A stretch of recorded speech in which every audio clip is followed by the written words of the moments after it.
Hello my dear friends, आज के इस सिंपल से सेशन में हम बोर्ड में यानी कि 12th में आए हुए वन वर्ड सब्स्टिट्यूशन जो इम्पोर्टेंट हैं उनको पढ़ेंगे, जानेंगे, समझेंगे, सीखेंगे और बहुत ही आसानी से हम इनको समझने की कोशिश करेंगे। तो चलिए बिना किसी देरी के शुरू करते हैं। Let's get started.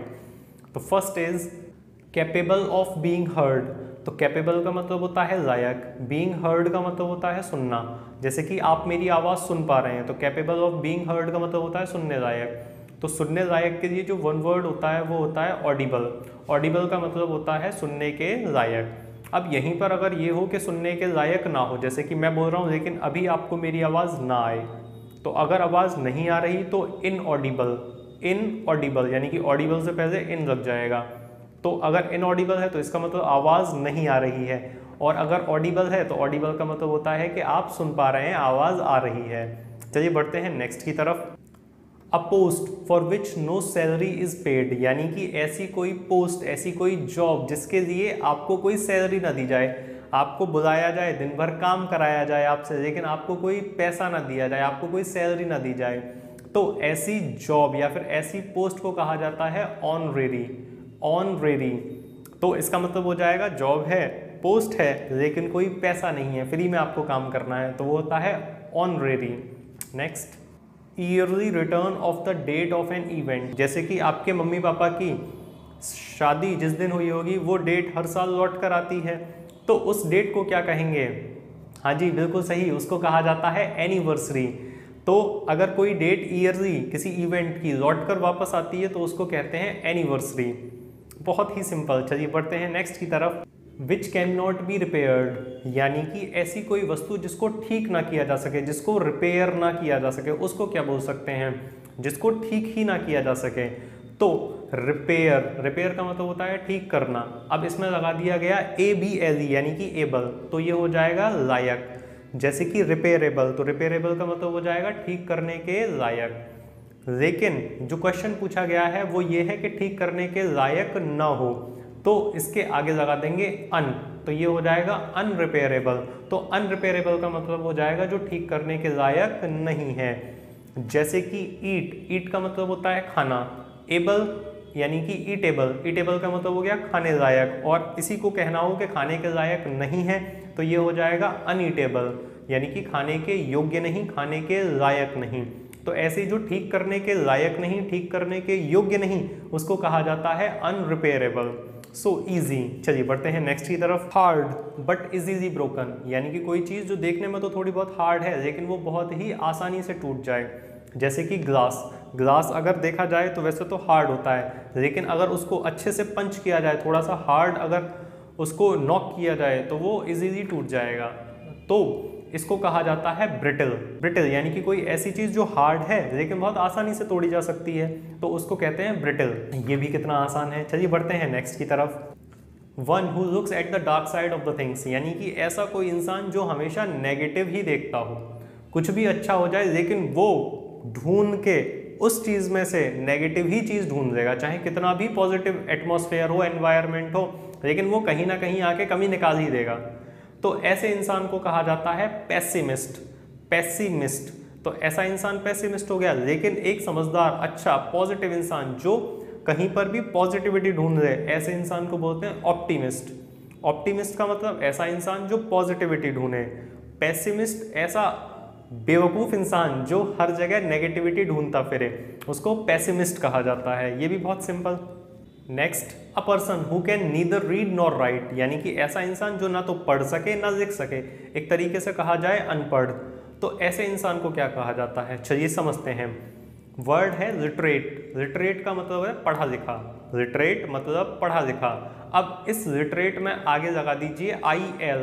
लिटरेट तो वो पहले से ही है, इसका अगर नेगेटिव बनाना चाहते हैं तो इसमें IL लगा दीजिए, तो वर्ड बन जाएगा इलिटरेट। तो इलिटरेट का मतलब हो जाएगा अनपढ़। ऐसा इंसान जो ना तो लिख सके ना पढ़ सके, तो ऐसे इंसान को कहा जाता है इलिटरेट। और अगर पढ़ा लिखा है तो ऐसे इंसान को कहा जाता है लिटरेट। चलिए बढ़ते हैं नेक्स्ट की तरफ। अ लवर ऑफ अदर्स या फिर अ लवर ऑफ मैनकाइंड, यानी कि ऐसा इंसान जो चाहता हो समाज का भला हो, यानी कि समाज तरक्की करे, आगे बढ़े, तो ऐसे इंसान को क्या कहेंगे? तो ऐसे इंसान को कहा जाता है philanthropist. Philanthropist. Phil, PHIL, phil का मतलब होता है भला, अच्छा, प्यार। एंथ्रोप का मतलब होता है मानव। तो ऐसा इंसान जो मानवता की भलाई चाहता है तो उसको कहा जाता है फिलैंथ्रोपिस्ट। और बहुत सारे वर्ड्स में आप देखोगे कि वर्ड्स के लास्ट में IST आता है, तो IST हमेशा किसी पर्सन वाले वर्ड में आएगा। जैसे कि ऐसा इंसान जो टूर पर जाता हो तो उनको बोलते हैं टूरिस्ट। Very good. तो टूरिस्ट IST आया, तो IST वाले वर्ड इंसान यानी कि पर्सन को डिनोट करते हैं। तो फिल का मतलब हो गया भला, एंथ्रोप का मतलब हो गया मानव, और वो इंसान बनाना है तो इसमें IST लगाना पड़ेगा। तो फिलैंथ्रोपिस्ट तो ऐसा इंसान जो मानवता का भला चाहता हो। जैसे कि रतन टाटा, वो एक समाज सेवी हैं, वो मानवता का भला करना चाहते हैं, तो उनको फिलैंथ्रोपिस्ट कहा जा सकता है। कहा क्या, वो फिलैंथ्रोपिस्ट हैं। चलिए बढ़ते हैं नेक्स्ट की तरफ। अ ट्रेवलर इन स्पेस, ओहो, यानी कि ऐसा इंसान जो यहाँ नहीं तारों के शहर में जाके आया हो, यानी कि ऐसा कोई इंसान जिसने अंतरिक्ष की यात्रा की हो, तो ऐसे इंसान को क्या कहा जाएगा। तो यहाँ पे है एस्ट्रोनॉट। एस्टर का मतलब होता है तारे, यानी कि स्टार्स, प्लेनेट, और नॉट का मतलब होता है यात्रा। तो एस्ट्रोनॉट का मतलब हो गया तारों की यात्रा करने वाला। Next, that which can not be tamed, यानी कि ऐसा कोई इंसान जिसको डराया ना जा सके, दबाया ना जा सके, धमकाया ना जा सके। कुछ लोग बहादुर होते हैं, वीर होते हैं, जैसे कि हमारे महाराणा प्रताप, वो अकबर ने कितनी भी कोशिश कर दी लेकिन वो उनको डरा नहीं पाया, धमका नहीं पाया। महाराणा प्रताप ने तो सपने में आकर अकबर को डरा दिया, धमका दिया, और वो इतना डर गया कि उसने कभी भी फेस टू फेस उनका सामना नहीं किया। तो ऐसा इंसान जैसे महाराणा प्रताप, वीर शिवाजी, ऐसा इंसान जिसको डराया ना जा सके, धमकाया ना जा सके, इस इंसान को जिसको टेम ना किया जा सके, उसको बोलते हैं अनटेमेबल। अनटेमेबल, टेम का मतलब हो गया डराना, धमकाना, एबल का मतलब लायक या योग्य, तो टेमेबल का मतलब हो गया डराने लायक। लेकिन हमारे जो वीर थे वो तो अनटेमेबल थे, यानी कि उनको ना तो डराया जा सकता था ना धमकाया जा सकता था, तो उनके लिए वर्ड है अनटेमेबल, जिसको डराया ना जा सके, धमकाया ना जा सके, वीर, साहसी। Next is which is difficult to believe, यानी कि ऐसी कोई चीज़, इतनी अच्छी कोई चीज़ जिस पर यकीन न किया जा सके। जैसे कि भारत, यानी कि हमारा जो देश है, ये इतना भव्य है कि जो अंग्रेज बाहर से आते हैं इसकी भव्यता पर यकीन नहीं कर पाते हैं। तो ऐसी कोई चीज़, इतनी पॉजिटिव कोई चीज़ जिसको देखकर यकीन ना हो, तो उसको कहा जाता है इनक्रेडिबल। इनक्रेडिबल, अगर आप कहीं पर भी क्रेड वर्ड देखो, CRED, क्रेड, क्रेड का मतलब होता है भरोसा, तो इनक्रेडिबल यानी कि भरोसा ना किया जा सके। इतनी कोई चीज़ भव्य हो, विशाल हो, अच्छी हो, महान हो कि जिसकी महानता पर विश्वास न किया जा सके, तो उसको कहा जाता है इनक्रेडिबल। तो इनक्रेडिबल का मतलब आप समझ सकते हैं। Next, a hater of woman. Hater मतलब नफरत करने वाला, वुमन मतलब औरतें। तो ऐसा कोई इंसान जो ये चाहता हो कि औरतें, यानी कि जितने भी फेमिनिन हैं, फीमेल हैं, वो कभी भी तरक्की ना करें, वो हमेशा घर में ही बैठे रहें, कभी भी आगे ना बढ़ें, तो ऐसे इंसान को कहा जाता है मिजोजिनिस्टिक या फिर मिजोजिनिस्ट। मिस का मतलब होता है MIS, मिज, ये मिजियन है। मिजियन का मतलब है नफरत। गायनी का मतलब होता है औरत, और IST का मतलब है पर्सन। तो मिजोजिनिस्ट, ऐसा इंसान जो औरतों से नफरत करता है, इन द सेंस कि वो ये चाहता है कि औरतें कभी आगे ना बढ़ें, घर की घर में ही बंद रहें, कभी भी आगे तरक्की या फिर सक्सेसफुल ना हो पाएँ, तो ऐसे इंसान को कहा जाता है मिजोजिनिस्ट। चलिए बढ़ते हैं नेक्स्ट की तरफ। A lover of his country, यानी कि ऐसा कोई इंसान जो अपने देश से बहुत प्यार करता हो, देशभक्त हो। तो देशभक्त के लिए तो एक सिंपल सा वर्ड होता है पैट्रियट। पैट्रियट दोनों ही बोल सकते हैं, पैट्रियट या फिर पैट्रियट, तो इसका मतलब होता है देशभक्त। लेकिन यहीं पर एक इंसान जो अपने देश से गद्दारी करता है, धोखा करता है, उसको कहा जाता है ट्रेटर।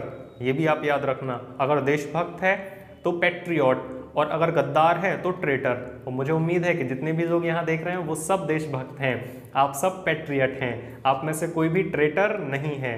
चलिए बढ़ते हैं नेक्स्ट की तरफ। That which can not be seen through, यानी कि ऐसी कोई भी चीज़ जिसके आर पार ना देखा जा सके। जैसे कि ये बराबर में दीवार है, तो क्या हम इस दीवार के पार देख सकते हैं? जैसे कि आप जहाँ बैठे हैं वहाँ भी आसपास कोई दीवार होगी, लेकिन क्या आपका पड़ोसी आपके कमरे में झांक रहा है? क्या आप क्या कर रहे हो? नहीं ना। तो यानी कि ये जो दीवारें होती हैं या फिर कोई भी ऐसी चीज़ जिसके आर पार नहीं देखा जा सकता, उसको कहा जाता है ओपेक। ओपेक यानी कि जिसके आर पार ना देखा जा सके। लेकिन यहीं पर एक दूसरा क्वेश्चन भी बन सकता है कि ऐसी कोई चीज़ जिसके आर पार देखा जा सके, वो होता है ट्रांसपेरेंट। ट्रांसपेरेंट का मतलब जिसके आर पार देखा जा सके, और ओपेक जिसके आर पार ना देखा जा सके। So simple. Next, that which can not be corrected, ऐसा इंसान जिसको सुधारा ना जा सके, ऐसी गलती जिसको सुधारा ना जा सके, तो इसको कहा जाता है इनकॉरेजिबल। इनकॉरेजिबल। कॉरेज, कॉरेज का मतलब होता है गलती। एबल, एबल या फिर एबल, इन दोनों का मतलब होता है योग्य या लायक। तो कॉरेजिबल यानी कि सुधारने के लायक, और इनकॉरेजिबल तो ऐसा कोई इंसान, ऐसी कोई भूल जिसको सुधारा ना जा सके, जिसको ठीक ना किया जा सके, तो उसको कह सकते हैं इनकॉरेजिबल। इनकॉरेजिबल जिसको सुधारा ना जा सके, कोई भूल या फिर कोई गलती। So simple. अब medicine which counteracts poison, यानी कि ऐसी कोई दवा जो जहर के खिलाफ काम करती है। ऐसी कोई दवा जो जहर के खिलाफ काम करती है, जहर यानी कि पॉइजन के खिलाफ, पॉइजन के अगेंस्ट काम करती है।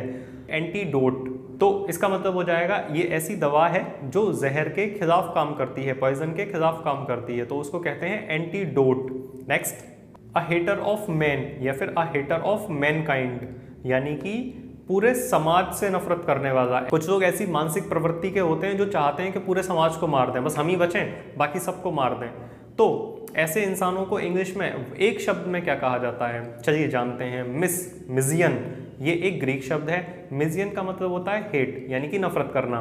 नफरत किससे करनी है? मानवता से। तो मानवता के लिए जो शब्द है वो है एंथ्रोप। तो मिज़ेंथ्रोप का मतलब हो गया मानवता से नफरत। और हमसे ये पूछा गया है कि ऐसे इंसान के बारे में बताओ जो नफरत करता हो। तो इंसान यानी कि पर्सन, तो पर्सन के लिए हमें वर्ड में IST लगाना पड़ेगा, तो वर्ड बन जाएगा मिज़ेंथ्रोपिस्ट।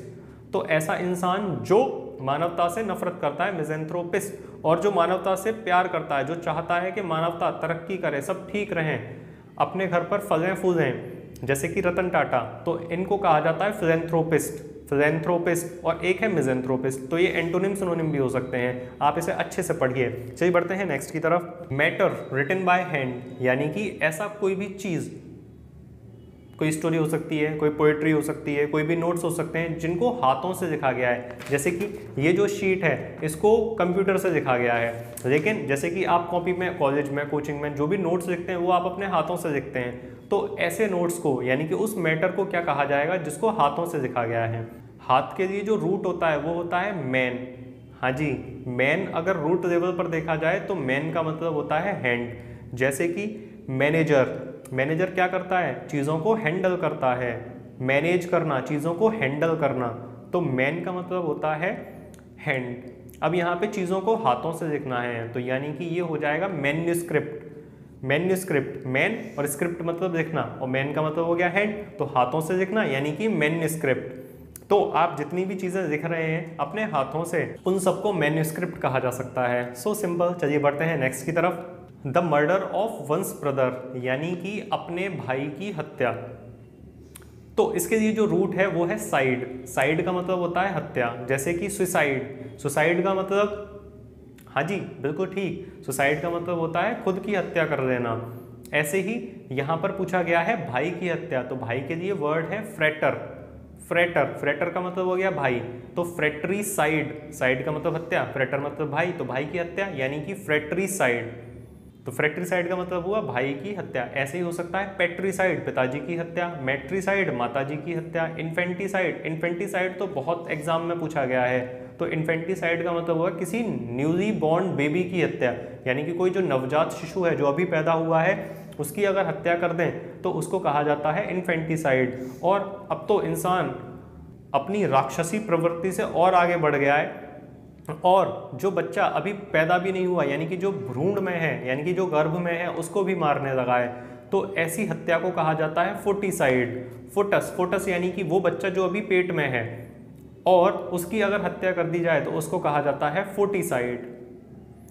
आई होप ये इंपॉर्टेंट 1 वर्ड्स आपकी समझ में आए होंगे, और मुझे उम्मीद है कि आपने ये लिख भी दिए होंगे। अपने टाइम को यूटिलाइज कीजिए, अच्छे से पढ़िए और आगे बढ़िए। Thank you so much.